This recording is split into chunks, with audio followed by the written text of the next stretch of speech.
Story appears ordinary till you see the core side of it. And what you're looking for is the story behind the news. We bring it to you from Lagos, the commercial capital of Nigeria. Giving you all sides and political stories round the clock. Every detail from the start line to the final whistle. CoreTV News, expanding your view.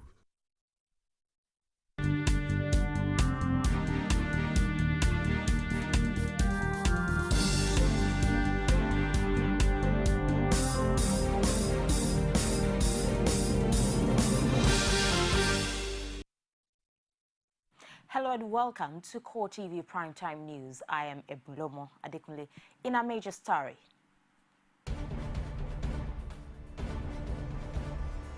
military court-martial is currently delivering judgment on soldiers arrested for mutiny.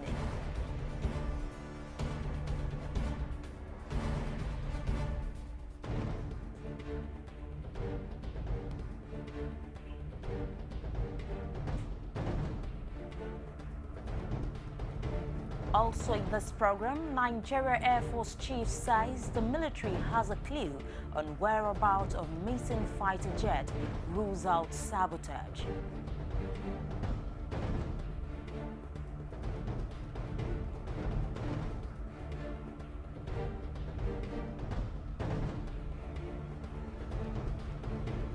South African authorities seized $9.3 million cash in transit from Nigeria.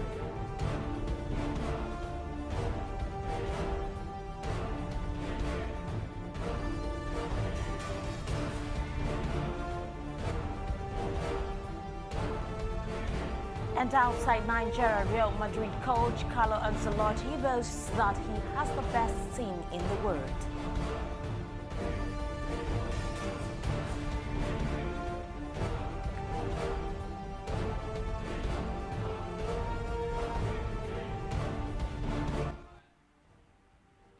And now the details. Reports just reaching us says a court-martial in Abuja is delivering judgment on soldiers arrested for mutiny. We will bring you details as it unfolds. 3 days after a fighter jet on an operation against Boko Haram disappeared in the northeast, Nigeria Air Force authorities have ruled out sabotage. Chief of Air Staff Adeshola Amosu dropped these hints to journalists on the sidelines of a meeting with President Goodluck Jonathan in Abuja. He, however, says the military has a fair idea of the whereabouts of the jet that went missing during an operation against Boko Haram insurgents. One of our Alpha jets went on a routine operational mission in the northeast. On the return, they lost contact with the control tower. That made us to immediately initiate search. The weather is not being helpful. The citizens are very helpful. We're getting some good information, but you know, in the aviation, we have specific information that we ought to have to make the search easy. But the information we're getting from the citizens, good, but not sufficient, good enough for us to pinpoint the area of, define the area of search. But we have an idea of where the aircraft could be. Don't forget, is the open Sahel. It looks, some people may think it's easy, but in the open Sahel, sometimes it's even very challenging. A human being standing may look like a tree. And again, the area we're talking about is we have operations going on there. You have limitations as to how low you can go to conduct the search. But we have the platforms. But I'm hopeful that before the end of the day, before the end of the week, we should be able to provide positive information as to the location and then the pilots. But one thing is clear, that whatever problem they had, an ejection was contemplated. It is my hope that the pilots are still alive. But sir, do you suspect any sabotage of our people? Sabotage, no, because it's a distance of just from Maiduguri to Jola. We're in full control of the airspace. But don't forget, when you lose radio signal becomes challenging. There are so many possibilities, but we're working on it. Thank you very much.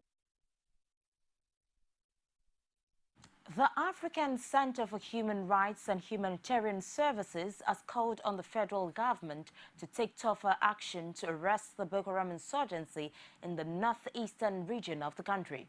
The center says the crisis had led to mass rural-urban migration in the affected states. The body says many of the towns and villages in Borno State have been deserted as insurgent attacks had left many fleeing into Maiduguri with its attendant pressure on available infrastructure. Addressing journalists in Maiduguri, chairman of the group, Saina Buba, lamented that recent happenings in the northeast had aggravated human rights abuses, mass poverty, starvation, breakdown of unity among families, breakdown of law and order, extrajudicial killings, and total displacement of families. Buba wondered why the committee set up by President Goodluck Jonathan that had so far collected over 60 billion naira on how to address terror activities in the region had yet to visit Borno State, adding that many families have been uprooted from their homes. The defense authorities want Nigerians to show more support for troops engaged in the ongoing war against Boko Haram insurgents in the northeast. Minister of State for Defense, Musiliu Obanikoro, says at the launch of Support Our Troops Foundation in Abuja that the soldiers deserve appreciation. He maintains that words of solidarity and prayers in the social media would act as morale booster for troops as they confront insurgents on the battlefield. You say a word of appreciation to our troops today. You can say a word of prayer for them as well. You can help them with information. Your expression of faith in their ability to defeat our common enemy is a morale booster that only you can provide.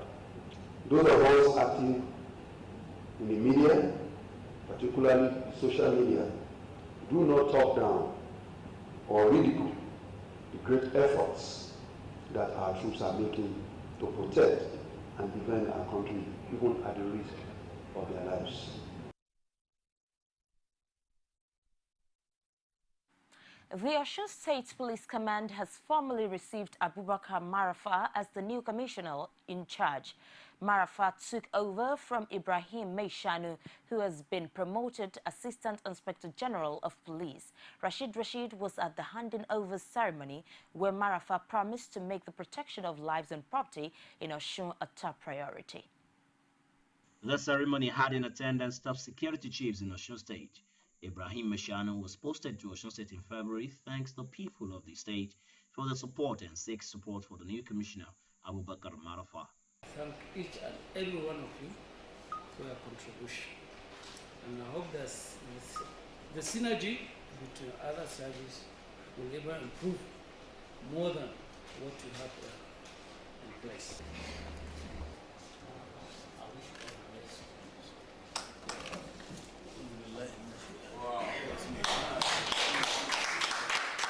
Speaking on behalf of other security chiefs, Benga Adeyemi praised Meishanu for his conduct while in Osun State and admonished Marafa to emulate his good example.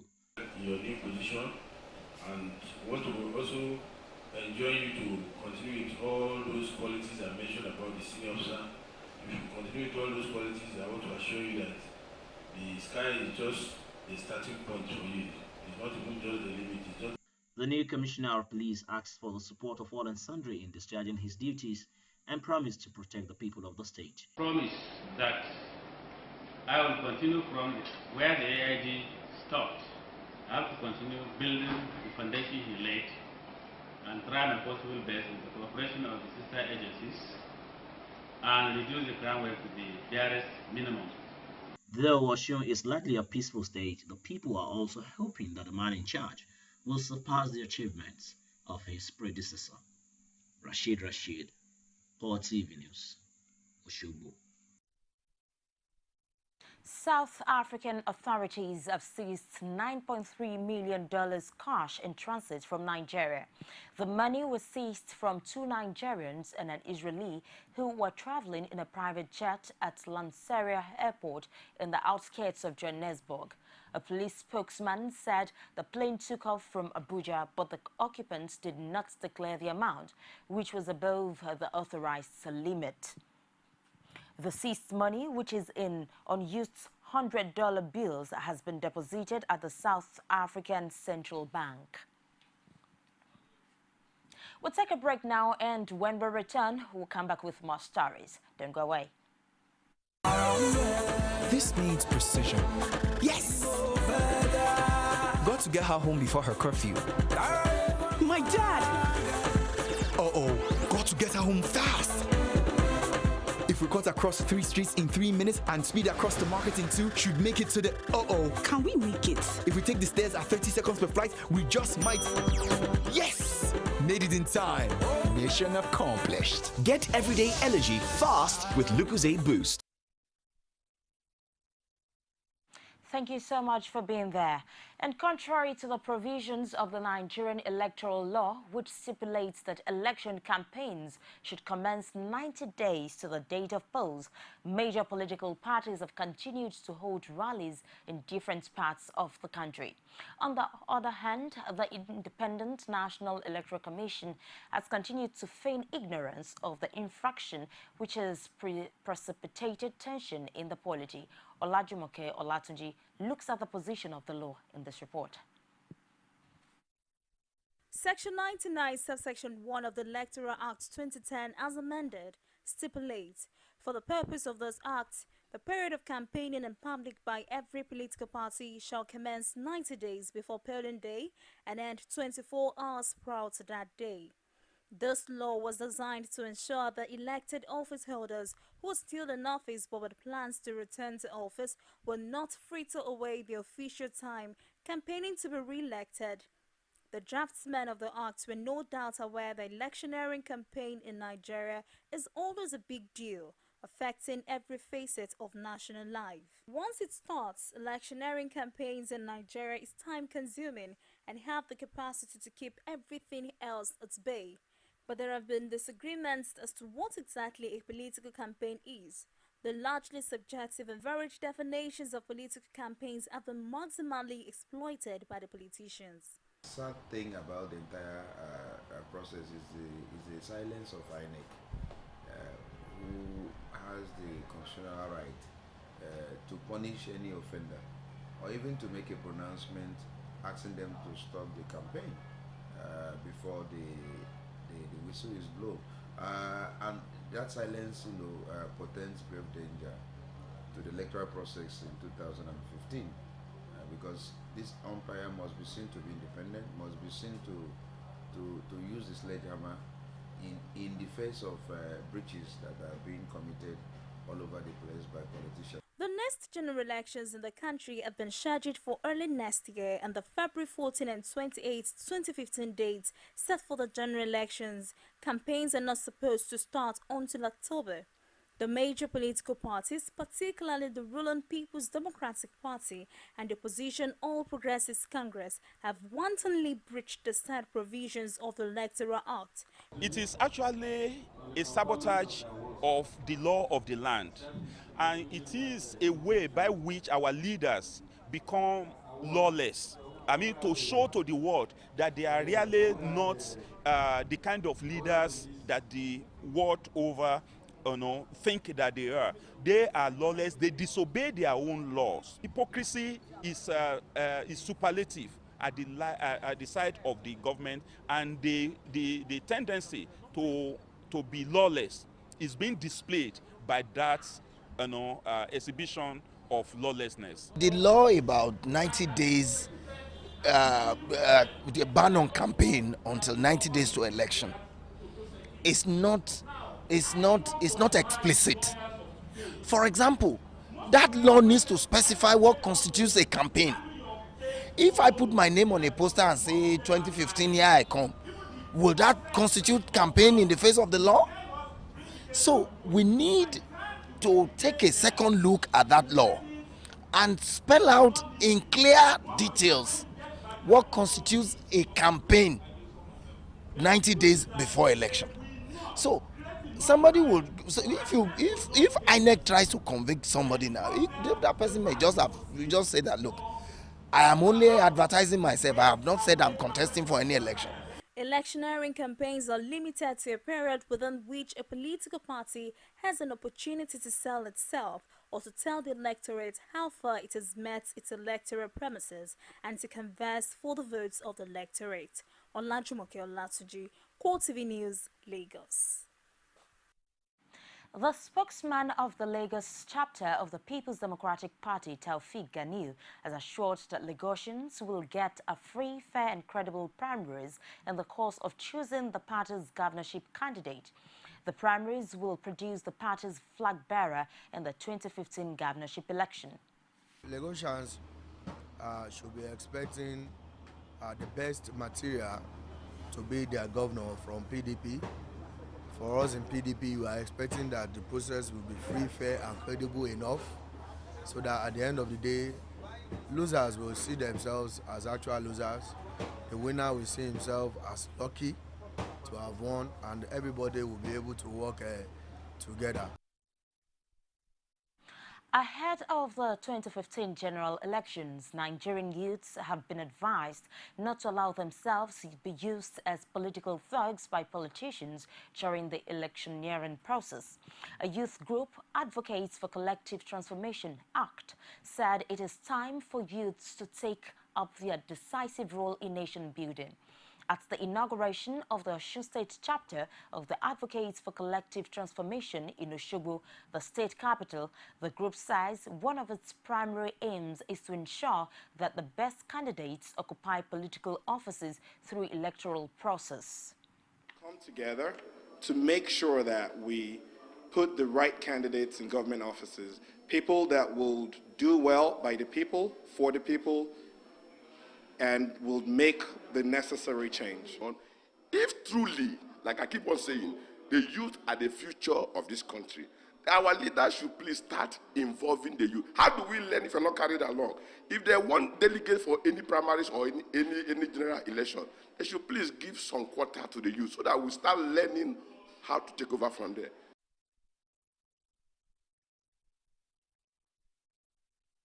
ACT is also advocating the inclusion of youths in all levels of governance and also supports masses-based government. It therefore wants Nigerian leaders to start giving the youth the needed encouragement and training for leadership positions. The Lagos State government has cautioned residents against speculations following the collapse of a 6-story building at the premises of the Synagogue Church of All Nations. The National Emergency Management Agency, which presently puts the number of deaths recorded so far at 46, also urges restraint over casualty figures. Oluwaseyi Adegoke reports. Our reporters presented from our studios. The collapsed building left 46 people dead with 130 others rescued alive.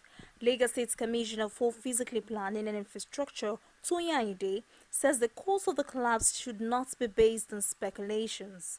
We've asked for the engineering team to meet us.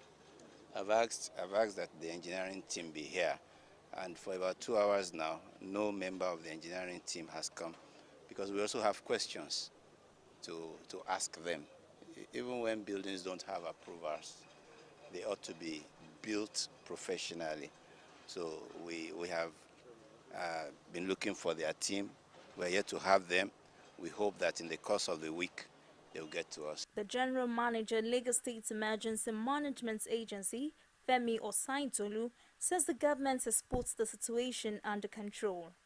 I will now use this opportunity to appeal to the citizens of the states that they should remain cool, calm, and collected, that we are on top of all the challenges, and that we've been working since yesterday afternoon till date.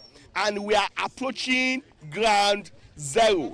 Public Relations Officer of the National Emergency Management Agency Southwest Zone, Ibrahim Farinloye, says rescue operations will continue at the site to ensure the safety of everyone involved. Investigations will show what really happened. We could seal the beams. Some of the beams are intact. The blocks are still intact. So we may be able to rule out some permutations going around. Experts have advised Nigerians to be careful and adhere to building standards so as to save lives and property. Meanwhile, the Council for the Regulation of Engineering in Nigeria has vowed to unravel the immediate and remote causes of the collapse of the 6-story building belonging to the Synagogue Church of All Nations in Ikotun, Lagos. The Council, in a statement issued in Abuja and signed by its president, Kashim Ali, says it had mobilized a team of engineering regulation monitoring inspectors to visit the site of the collapsed building. It says while preliminary reports of the visit had been received and is being processed, a more detailed investigation is ongoing. While the statement commended the Lagos State government for the prompt action taken to rescue some of those trapped in the rubble, it says the institute will continue to partner with the government to minimize the incidents of collapsed building in Nigeria. It also urged the public to always engage qualified professionals in the execution of their construction projects. The United Nations is keen on promoting new energy sources in Nigeria to check the high rate of premature deaths on the continent. Special Representative of the UN Secretary General on Sustainable Energy, Kande Yumkela, disclosed this in Abuja. The envoy was guest speaker at the Bamanga Tukur International Lecture Series. Nigeria is a significant part of that energy poverty, but there's another statistic that is even more frightening.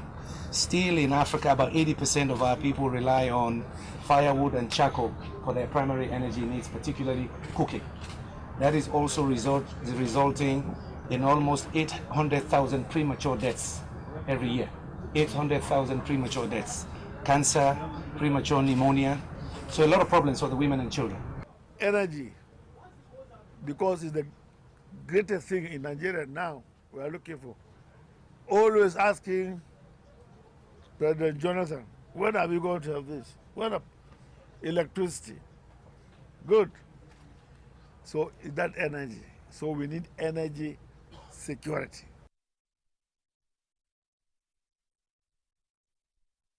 And now on health issues, the Nigerian Medical Association has accepted federal government's decision on the September 22nd resumption date for schools across the country. It, however, wants the relevant authorities to step up surveillance at airports and other points of entry. NMA specifically wants attention paid to recent travelers to Ebola endemic countries. NMA President Kayode Obimbe says after a meeting with government officials that it was necessary to take proactive steps to ensure that Nigeria keeps Ebola out of its shores. ECOWAS Commission is seeking multilateral support for health facilities and research to check the Ebola virus disease in West Africa. It also wants its international partners to commit funds to the Regional Solidarity Fund to fight the disease. President of the Commission, Kadri Wedrego, made the appeal at the opening of the 10th annual coordination meeting of ECOWAS and its development partners in Abuja. ECOWAS also welcomed the coordinated approach adopted by the World Health Organization, but warned against taking steps that would affect free movement in the region. Not to isolate the affected countries, because this will be counterproductive, and we should cultivate the spirit of solidarity. We should open the border, but be very cautious in terms of surveillance. And the ministers of health have indeed made the recommendation that we have disseminated to all member states on measures to be taken by every ECOWAS member states in order to control the epidemic, to control the passengers at the exit point and at the entry point, to avoid contamination. And also they have proposed the creation of humanitarian corridors, which we are now implementing. That is to open up all affected countries to regular economic trade flow. And we are working with all ECOWAS member states to establish these corridors. That is, for each country, there should be a designated land entry point, air entry point, and maritime entry point. It's the CoreTV Primetime News. We'll take another break and we'll return with business and sports stories. Stay with us. There is an Ebola virus epidemic in some West African countries. The Nigerian government wants you to be aware and watch out against the spread of Ebola in your community. Help keep our country safe and watch out for severe cases of fever, headaches, diarrhea, chest and abdominal pain, sore throat, cough, red eyes and bleeding from the eyes, ears and nose, especially when these symptoms are found in persons coming into Nigeria from other West African countries. Protect yourself. Wash your hands regularly with soap and running water or use a hand sanitizer. Avoid contact with the blood, urine, feces or saliva of animals like bats, monkeys, gorillas, chimpanzees or infected persons. The Ebola virus is deadly. Don't catch it. Don't spread it. This message is brought to you by the Federal Ministry of Information. You can now watch CoreTV News live from anywhere in the world on our website www.coretvnews.com. Click on Live TV on our website and watch us live. And welcome to CoreTV Primetime News. To follow us on Twitter, click on Twitter icon on our website. On Facebook, click on the Facebook and YouTube to see all our previous news production. You can also watch us live on YouTube. Click CoreTV, leave a space, then News. CoreTV News, a 24-hour news station.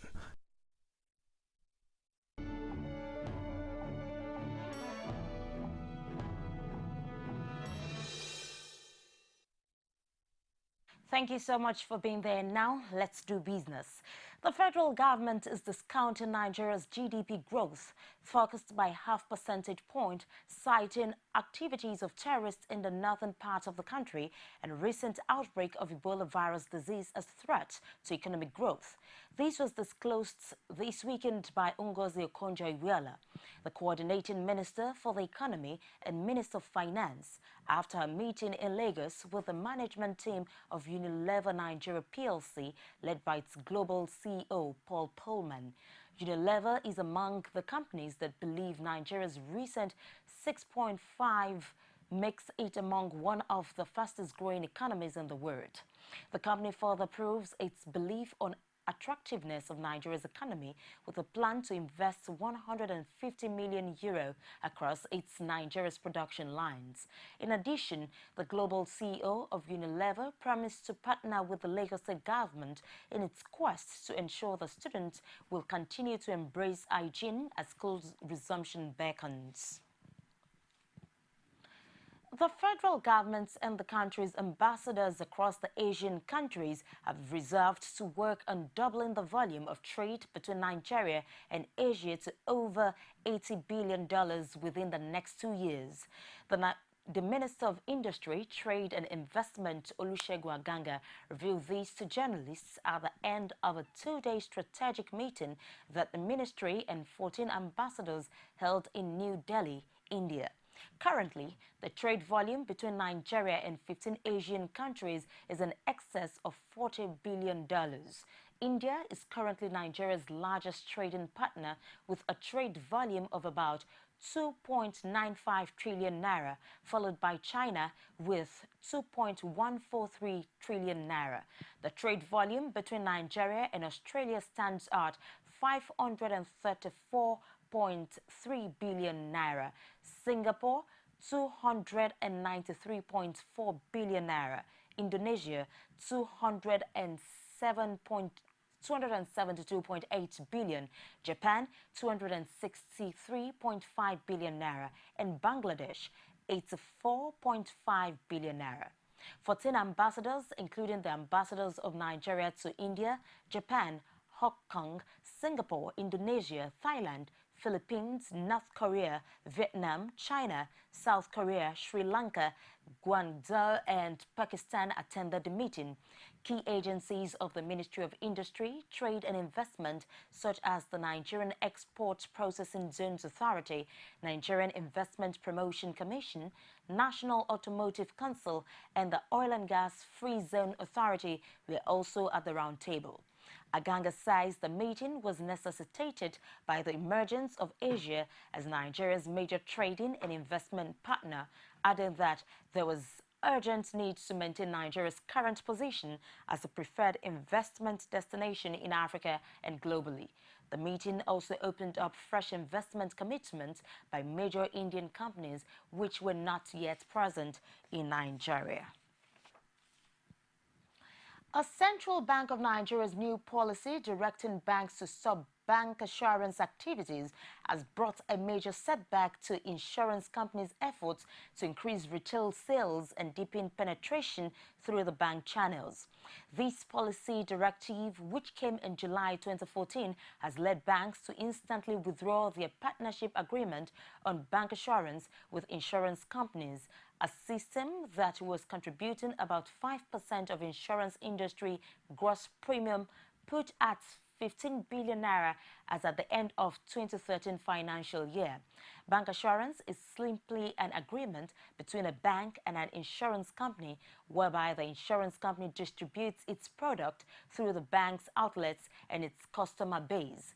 The CBN in July issued a circular to all the banks alleging contravention of a regulation in 2010 which stopped them from indulging in non-permissible activities including underwriting. Equity transactions on the Nigerian Stock Exchange on Monday ended on a positive note. The NSE all-share appreciated by minus 0.24 to close at 40,769.00 basis point.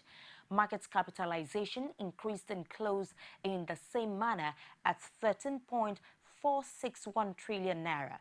In all, a total of 696 million shares valued at 47.8 billion naira were exchanged in 4,084 deals. Report shows that Seplat PLC topped the gainers chart, followed by Dangsam PLC, Wapco PLC, PZ PLC, and Ashaka Cement PLC. On the other hand, Forte Oil PLC topped the losers chart, followed by Nigeria Breweries PLC, Presco PLC, Guarantee Bank, and CCNN PLC. Meanwhile, here are the top 5 trades.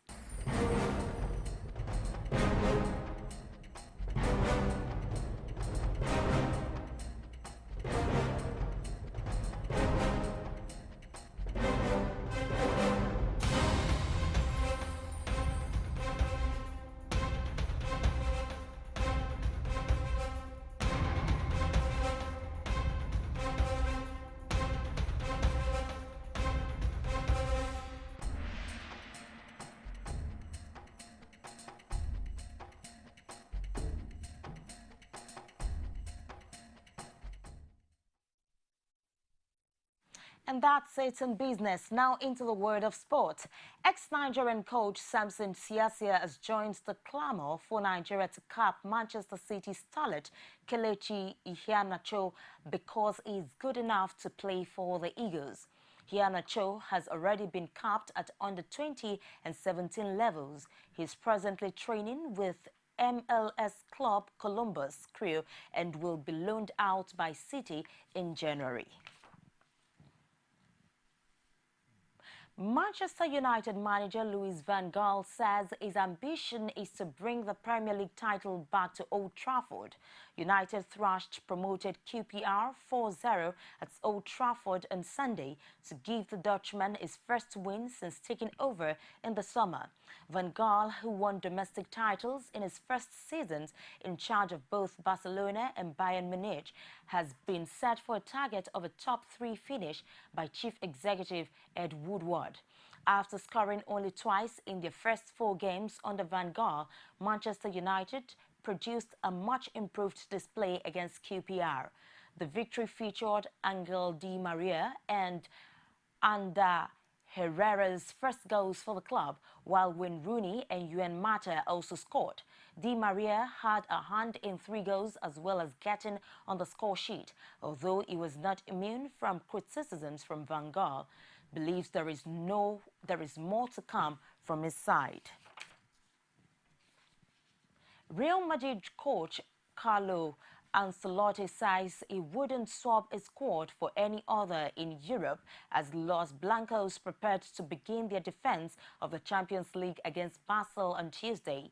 Madrid have suffered a horror start to the new season as they already trailed Barcelona by 6 points in La Liga, having lost at Real Sociedad and at home to La Liga champions Atletico Madrid in a repeat of the Champions League final on Saturday. However, despite selling 2 key players in last season's triumph, Angel Di Maria and Xabi Alonso, towards the end of the transfer window, Ancelotti believes he has the talent at his disposal to become the first side to retain the trophy in Champions League era. Rory McIlroy missed out on a 6 meters bonus as Billy Horschel clinched the Tour Championship, and with it's the overall FedEx Cup title and the bumper payout. The 25 went into the final round of the Tour Climax as overnight co-leader with Horschel, but finished 3 adrift of the American in Atlanta. The world number 1 ended 8 under after a 71, which included a double bogey and 3 other dropped shots. Fellow American Jim Furyk was also tied second, with Justin Rose tied 4th. McIlroy was one of 5 players, along with Horschel, Chris Kirk, Bubba Watson and Hunter Mahan, who could seal the FedEx Cup title and bonus with outright victory in Atlanta. Though in theory, any of the elite 29-man field could have triumphed, Northern Ireland's McIlroy made a double bogey via the water on the 6th before 3 consecutive bogeys from the 9th. Although he finished his round with 3 successive birdies and a par in his last event before the Ryder Cup. And that wraps it up on the Primetime News for tonight. On behalf of the production team, I am Ebulomo Adekunle saying have a pleasant night rest.